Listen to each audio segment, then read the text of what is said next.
Bonjour à toutes, bonjour à tous. Macabre découverte pour les pompiers à Saint-Étienne-en-Bresse. Hier matin vers 10h30, les sapeurs interviennent pour un incendie d'appartement. Arrivé sur place, le feu a déjà été éteint et en inspectant les lieux, les pompiers découvrent le corps sans vie de celui qui vivait là, un homme de 55 ans.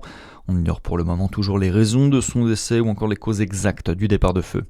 Une nouvelle figure à la tête de la préfecture de Côte-d'Or. Violaine Demaret a pris ses nouvelles fonctions. Lundi, elle succède à Paul Mourier et rejoint la Bourgogne-Franche-Comté après avoir passé quelques années au Palais de l'Élysée où elle a assuré la sécurité du président de la République.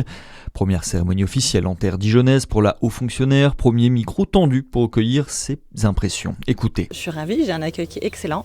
Donc je suis très enthousiaste et ravie de retrouver le terrain après 2 années passées en dehors des préfectures et de l'État territorial. En Côte d'Or, à Dijon, comme dans nos autres territoires métropolitains et ultramarins, on a des thématiques sécuritaires qui sont présentes. Il y a des attentes de la part des élus.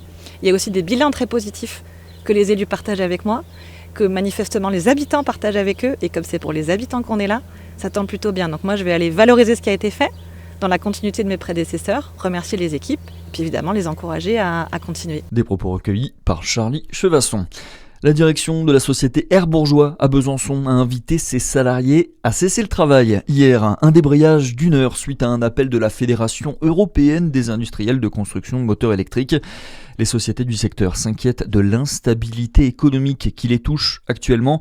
Si aucune mesure n'est prise, l'entreprise qui emploie plus de 1000 personnes dans le Doubs pourrait bien fermer ses portes d'ici 5 à 10 ans. Dans le reste de l'actualité, l'alliance entre nos deux pays ne peut pas se reposer sur les réussites passées. Déclaration du roi Charles III hier devant le Congrès américain. Le monarque est à Washington pour une visite officielle à l'occasion des 250 ans de l'indépendance des États-Unis. Devant les sénateurs et députés, le roi britannique a appelé le pays à soutenir l'Alliance Atlantique, à soutenir aussi l'Ukraine. Il a évoqué les tirs lors du gala de presse ce week-end, assurant que de tels actes de violence ne réussiront jamais.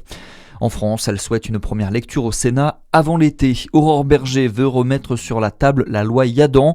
La ministre déléguée chargée de la lutte contre les discriminations a reçu hier des associations, des élus et les groupes parlementaires en vue d'élaborer un nouveau projet de loi contre les formes contemporaines de l'antisémitisme.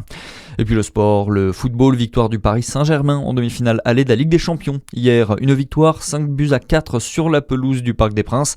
Un match aux allures de finale contre le Bayern Munich. La demi-finale retour avec le PSG est prévue mercredi prochain.